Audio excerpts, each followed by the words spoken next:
And welcome back, everybody, to another edition of the Easy Peasy Books podcast. And I have a friend from across the pond today who I feel like I've known her forever. And we're actually just meeting for the first time face to face on this podcast appearance.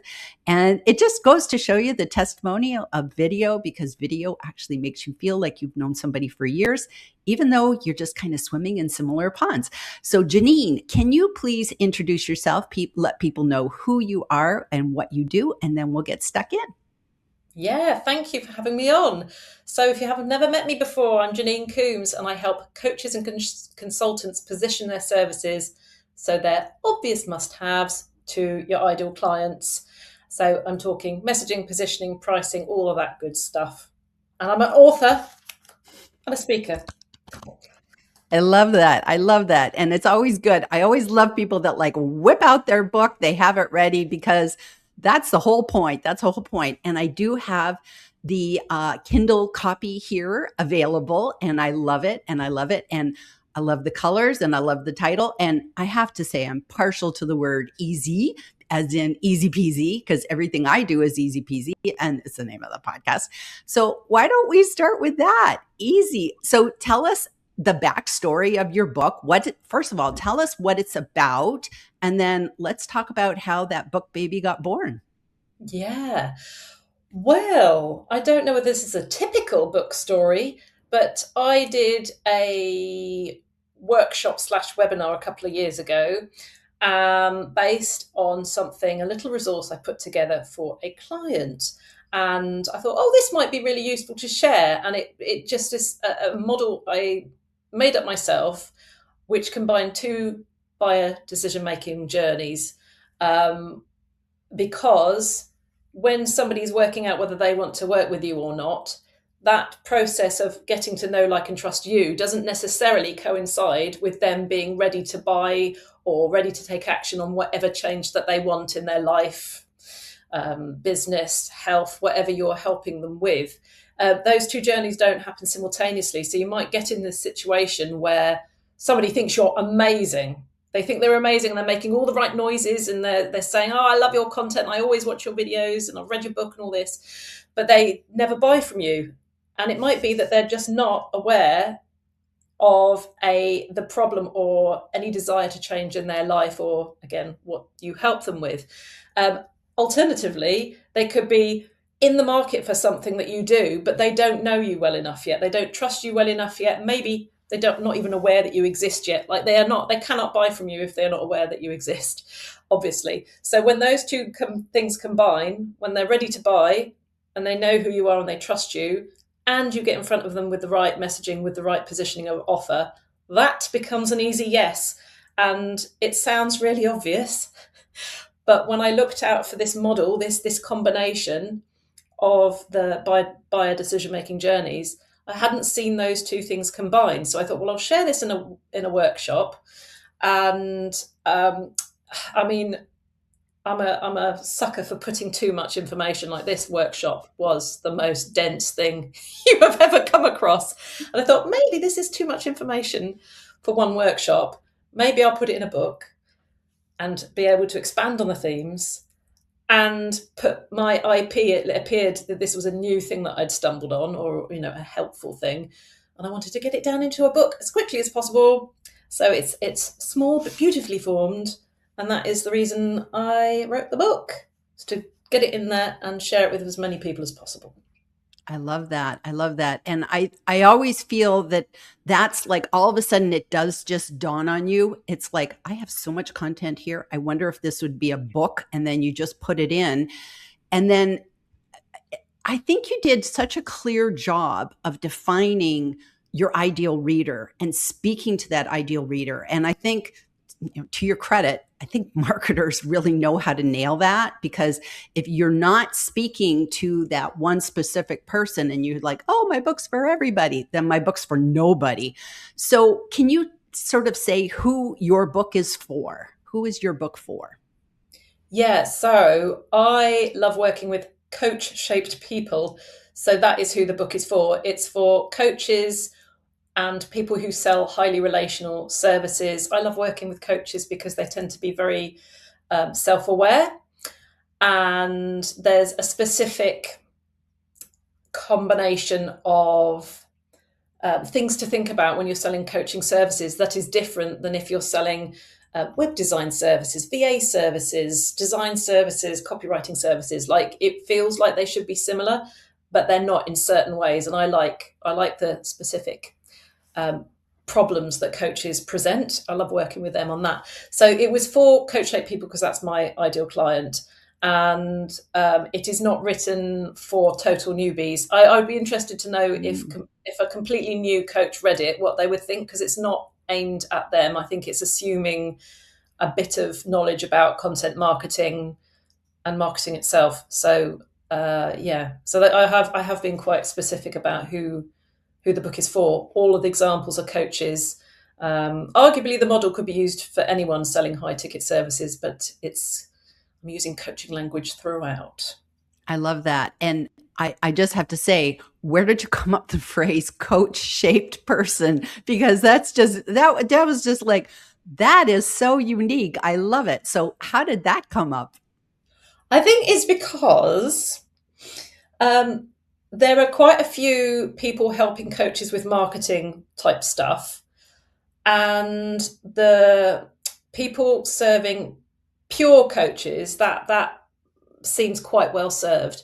And it seems to be the profile of person who's a coach themselves.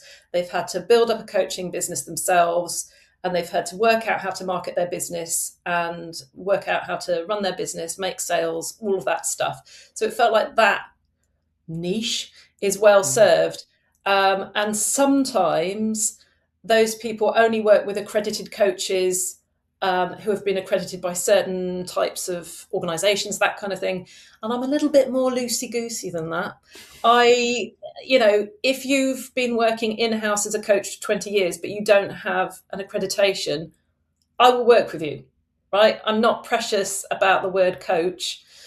I think there's a lot of coaches who've paid good money and spent a lot of time and energy getting accredited, and more power to them. But for better or for worse, the coaching industry is not regulated, so anyone can call themselves a coach, which I know is really hurtful to a lot of coaches because there are cowboys out there.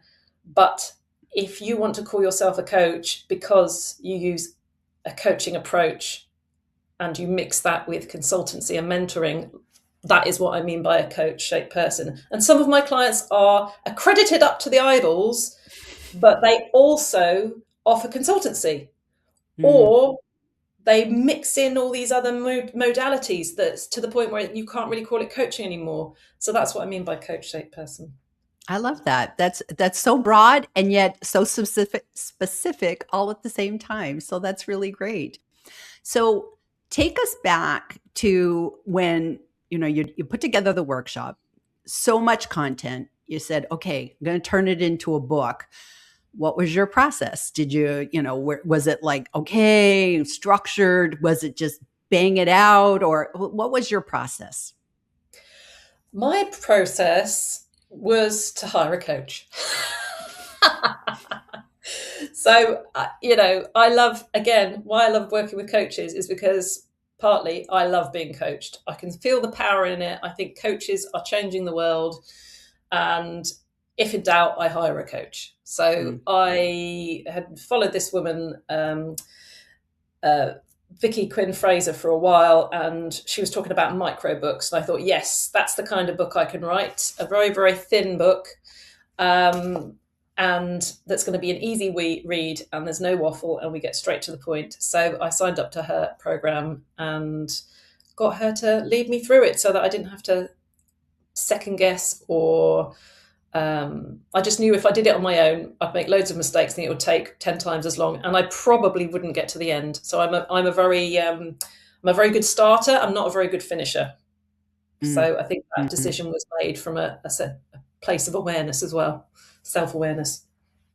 No, that's a good way to go. And I think sometimes, to be honest with you, the micro books, they're easy, but at the same time, you have to make a decision of, scope creep, and you want to make sure that it's like, oh, maybe I'll do this. And you start thinking, and you're just like, no, it's got to solve one problem, and, just move along, make another book. If you have too many ideas, make another book. So there's a lot of discipline there, but at the same time, I think it's actually easier to make those micro books, and it's just, they serve one person, they serve one problem, and get them out in the world so they're, doing their thing. So I think that's really good. So are you using your book now that it's out? Because you've been out, what, a year now? Just about a Nearly, year? yeah, yeah. Yeah, good memory, yeah. Yep. So, are you using this? Like, are you finding this is a great marketing asset where if you perhaps have some clients, like I know right now you're in the midst of doing some workshops right now. And if you have somebody who's like kind of on the fence, do you use this and say, go read this book? And then that's your homework. Come back to me. Like, how are you using this as a marketing asset since you're a marketer? Yeah, I mean, I have actually said that to some people. I've met them, and they've said stuff that makes it sound like, ooh, maybe they might want to work with me. And I have given them the book and I said, read the book, see what you think, especially focus on this section, whatever's relevant to them. And it has been a useful asset from that point of view. In fact, wherever I go, I will have a few copies of my book in my bag, which again is useful that it's quite a small book because I can just have it in any bag that I'm carrying. Any conferences I go to, just anywhere, I always have a copy of my book that I can give away. I spoke at an event in January, and the organizer, a few of the speakers were authors, so she put a little section of tables where in the Mm. breaks we could sell our books and sign copies of the books, which was brilliant. So I got to sell a bunch of books at that, which was a lovely way to sort of take people from having seen me talk to having something to take home and engage with. Had a sales call this very morning from somebody who I've never heard of the woman before, and she was like, "I've just read your book, and I knew I needed to speak to you." So Mm. yes, I think because I've self-published, and I must admit I haven't I haven't sold it the most I possibly could do. So I think it's taken longer for me to feel the traction than maybe other people who've got a whole marketing machine that they've focused on selling the book. But it's drip, drip, drip from lots of different avenues. And I think it sort of builds up over time as well. Sometimes I felt the energy of after I've just launched it. Mm. It was something, and it gave people a reason to talk about me. People were spontaneously taking photos of themselves with the book and Mm. posting them on LinkedIn. Like, you just don't get that from a service, do you? No. Certainly not. This was spontaneous. I didn't ask people to do it, and they were like, "Oh, look, I've just got this book," and they were taking photos with it.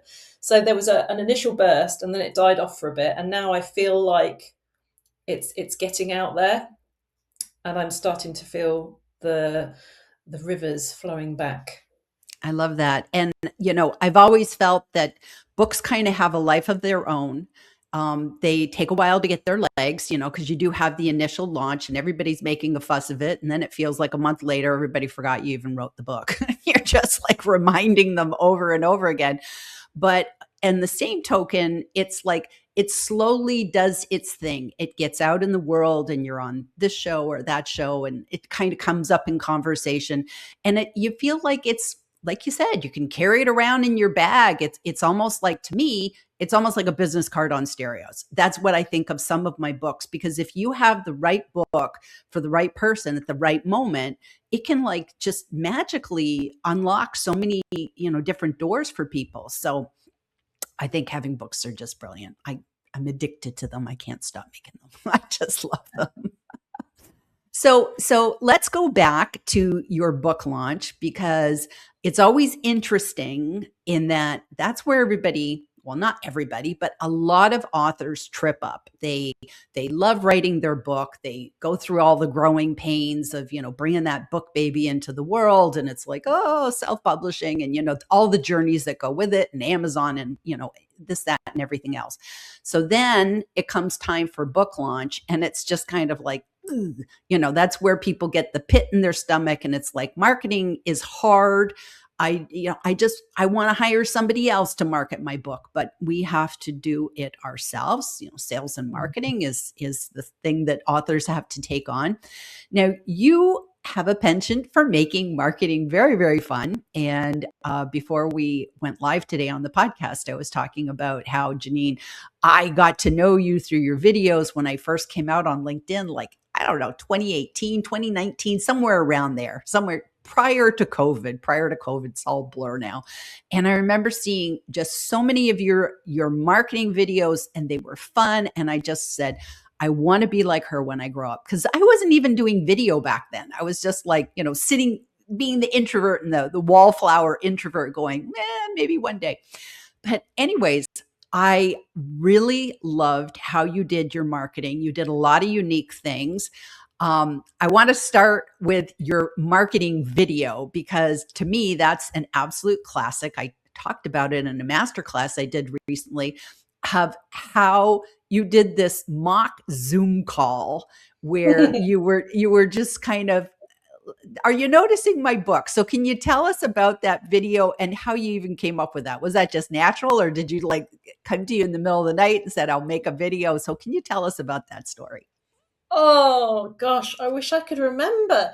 I mean, I think the key to anything humorous is to just go for it and don't worry about what people think. Like, it's really hard not to worry about what people will think if it's the first time you've done something like that.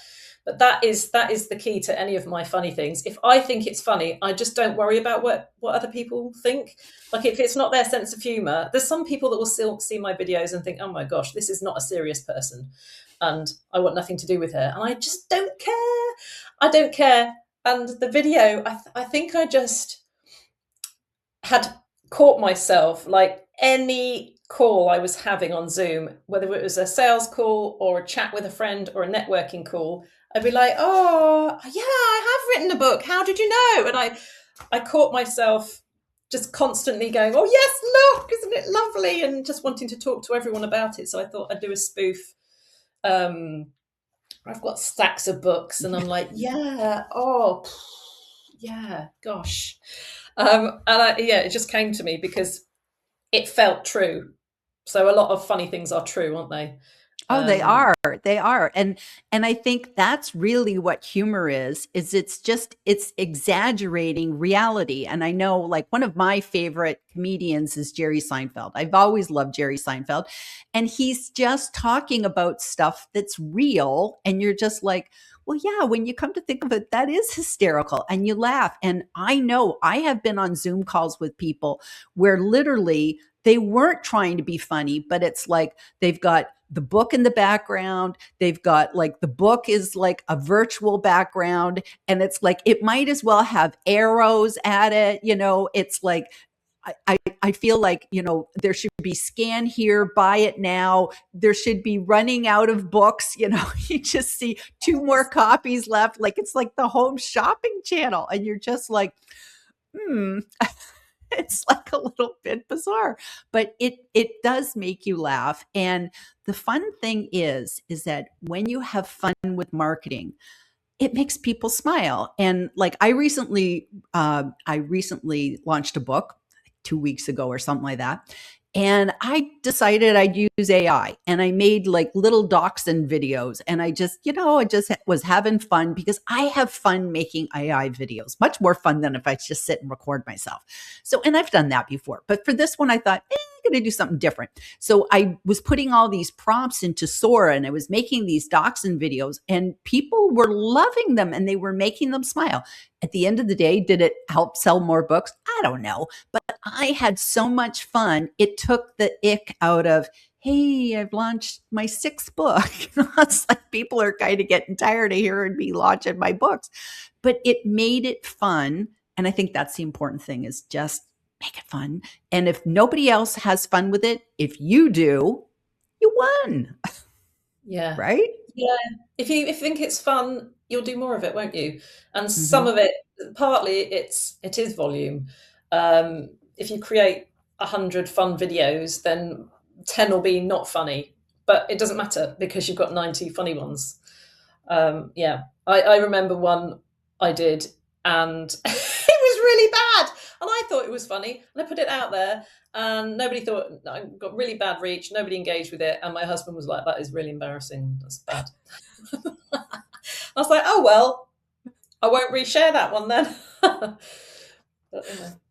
You just go with that. You go that. So, okay, so that was your fun part of your book launch, but you did some serious stuff and you did serious stuff that I've never done. So I'm going to just ask you about you did a live book launch.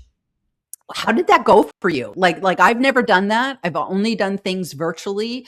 To go and do something live. Well, first of all, I'm traveling, so I'm never anywhere where I could, plan because I don't know enough people wherever I am. So you did a live book launch. So can you kind of walk us through that? Yeah. Why did I do it? I think it was because I think it is the curse of the marketer. You're like, oh, what else could I do? What else could I do? I really need to do a book launch. So it wasn't the biggest book launch in the world because I did it local to me. What I didn't want to do, like I'm in the sticks. I live in a village, so there's not a huge. It's not very accessible to a lot of people. But I didn't want to do it in London because it just felt like it would be onerous and harder to enjoy. So I did something quite small, local, a reason to get people together, a reason to have a videographer come along and film people buying my book and me signing my book, and a reason to have a buzz around an event that I was turning up live to. And it was so lovely. Like, I don't know whether I imagined it being as enjoyable as it was, because when all the people turned up, it felt like a wedding. It felt like my wedding Mm, because when I remember when I turned up to my wedding, it's like, oh my God, I know you, I know you, I know you. And they're like, yeah, because you invited us and it's your event. And it was exactly the same thing. So it was really enjoyable, but at the same time, nerve wracking and exhausting. But I'm mm, glad I did it. mm. And I think those are accentuating the celebration we feel when we become a marketer. Sorry, not when we become an author.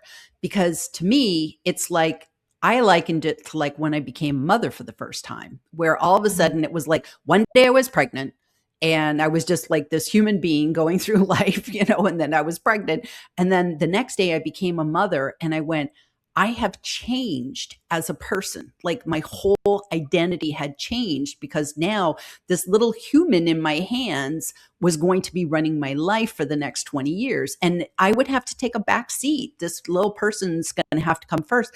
But I knew that no matter what, all of a sudden, I wasn't the same person I was the day before. And I think the same happens when you become an author because we grow up reading books, most of us, if you're like me, loving books. And then one day when you kind of like part of the club, it is an amazing thing. So I love that you had the in-person event because I think you're right. It's like a milestone in your life. So yeah, having people share that with you, that's like a memory you'll lock in forever. So love that. I love that. It was lovely, yeah. So, did you have any? I remember seeing a post where you had some Amazon shenanigans prior to your book launch.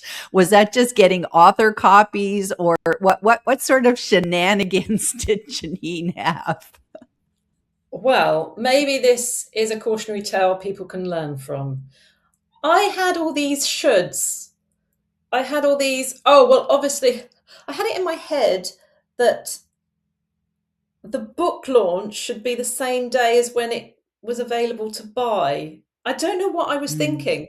So I'd gone to an event, and I think I was meant to have, it was a conference, and the organizer said, oh, I could bring some copies of my book, and I hadn't got it ready in time. It wasn't ready in time, and I had this as a deadline, and I was stressing out so hard trying to hit this deadline of having books for that conference, and I missed it, and I was really kicking myself. And then it felt like I wasn't going to get enough books ready. I wasn't going to be able to get my hands on the author copies for my live launch event, which would have been a complete disaster because no photos, no video with stacks of books in it. And I ended up, I had a client at the time who was a book coach, a writing coach, and she had some contacts for a print-on-demand printer nearby. So I went through them to get a bunch of books printed up because Amazon couldn't get it through to me quickly enough. Wow. Just what a circus. And all because of the shoulds I put on myself. Like, I realise now, nobody else does that. Everybody else gets it published, gets it available for sale, makes sure it's okay, orders a bunch, and then they work out what events they're going to take it to. Like, I was trying to do it all at once, and it did not work very well. You're not alone. You're not alone. I know so many people that fall into that trap of they feel like it's all got to be like, ta-da, like it's like going on Broadway or something. Like it's got to be first night, nobody's seen it.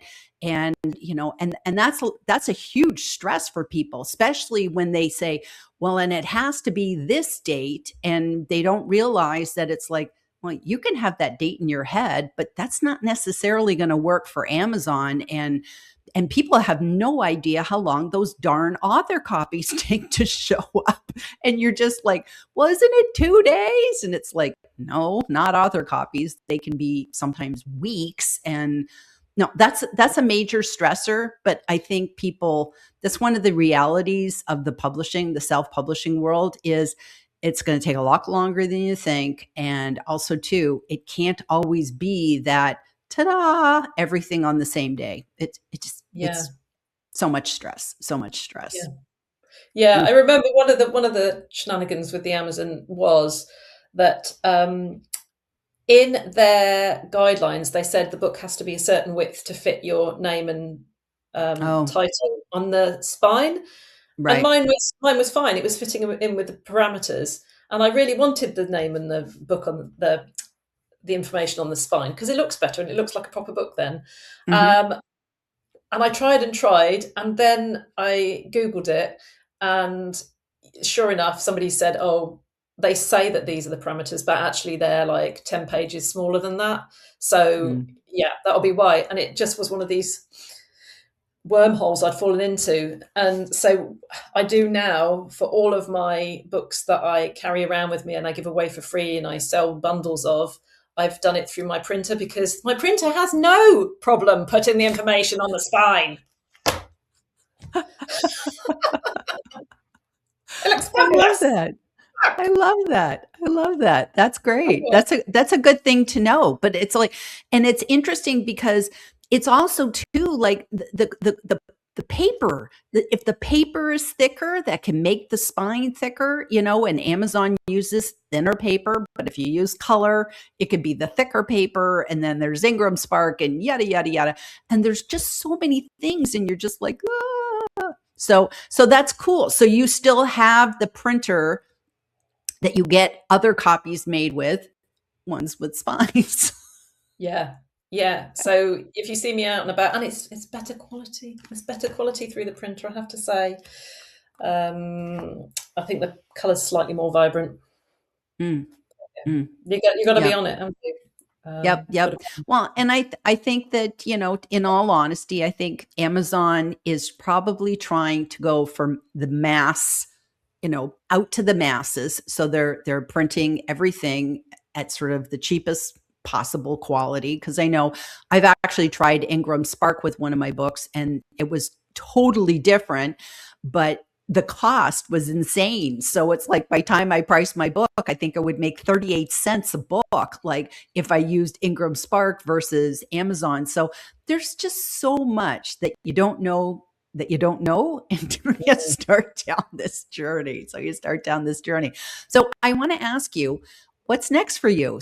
So you've done one book. Would you do another one? Is this like, no, I'm busy with other things in my life? Just sort of like, what's next for you? I am definitely considering another book. I'm not putting a timeline on it, but there's an area of the Easy Yes model that I call the friend zone, which most readers Mm, resonate with. And they're like, "Oh yeah, I'm definitely stuck in the friend zone. Oh, how do I get out of the friend zone?"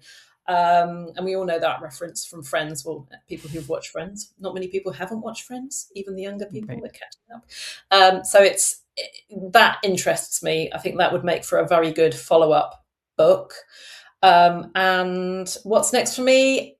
I'd love to get more speaking gigs because the talk I did in January was based on the friend zone, and I would love to do more of that. I spoke for a bit, and then I hid for a few years, and I'm out again. I'm here, and I've written a book, and I've got a lovely brand new talk. So that's what I'd like to do more of now.